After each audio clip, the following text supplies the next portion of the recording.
Assalamu alaikum. My name is Alkhalil Jadalowen from grade 7 and 8 MAC Islamic School. Today, I'll be showing you how to make it rain. My inspiration was that in impoverished nations, there's not a lot of clean water to drink. So I thought if you can make renewable energy using heat, why can't we make renewable clean drinking water from heat? So my mission today is to find a way to utilize humidity to create clean drinking water. We need fresh water and fast. The world is estimated that there's only 17 years and 343 days till the world runs out of clean drinking water. So with today's technology, there are many ways to produce more water, but they're very expensive or need a lot of electricity. So what we really need is technology that does the same job but is accessible for everyone. So the question that leads my project today is, can we use condensation to produce clean drinking water? If this experiment will ever be implemented in real life, then we must understand how efficient it would be with relevance to how much water vapor is actually found. This is because the experiment will most likely be dependent on the water vapor, and this chart shows us that water vapor makes up 4% of the air. To understand why we chose to focus on condensation, I will brief the water cycle. So the first part of the water cycle is evaporation. The sun heats up the water, and then it rises in the gaseous state into the sky. And then now condensation happens. In the sky, the water vapor mixes with the cold atmosphere and becomes liquid, where it collects in clouds as water droplets. And now precipitation happens. Precipitation is when the liquid droplets come out as snow, hail, rain, you name it. And then collection happens where when it falls down, it recollects into a body of water that's on the earth. The chemical composition of water.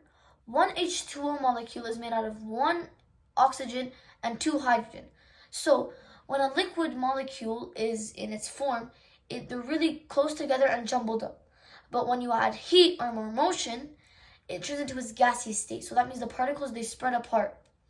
And then that's water vapor. So then the cold or the slow motion happens, then it turns back into the liquid state. I hypothesize that the water generator will produce water but not in big amounts, taking into account that there is not a lot of humidity, especially in this weather. Now it's time for my experiment. So let's get started. This is the first step of the procedure. We need a cooler, plastic tube, copper coil, water pump, and a water collector. The glorious copper. You might be wondering, why did you choose copper? Why not any other metal? Well, copper has some very special characteristics that no other metal has. Let me explain them to you. Number one, copper is very, very malleable. Malleable means it's able to be hammered or pressed into permanently out of shape without breaking or cracking. And number two, copper is very, very ductile. Ductile means it's able to be drawn out into a thin wire. And number three, copper is an extremely good conductor of both heat. This is my model. So over here there's a cooler, which is keeping the water inside here cooled. So there's a pump here, which is pumping cold water from inside here into these tubes, which is pumping the water from these tubes into these coils, which is cooling the coil, and it is absorbing water vapor from the sky. And as you can see here, there's some liquid drops. And here there's a wooden stand I made to keep the coils and the tubes from rolling. I put aluminum foil here because it is less likely to absorb the water. And as you can see here, if I remove this, there's a nail here. This way I can hold this tube in position so it doesn't roll off. Just as I mentioned before, when you plug in the pump, it will start to blow the water through the tubes, which when all the fun starts to happen, and then the copper collects all the water dripping down into the container. These are my results. In 2 hours, I generated 100 milliliters of water, or 1/3 of a cup. So this is my conclusion. So we were successful in generating 100 milliliters of water in 2 hours from the humidity in the air. If the humidity in the air was higher and we had more time, then I predict there would have been an increase in amount of water.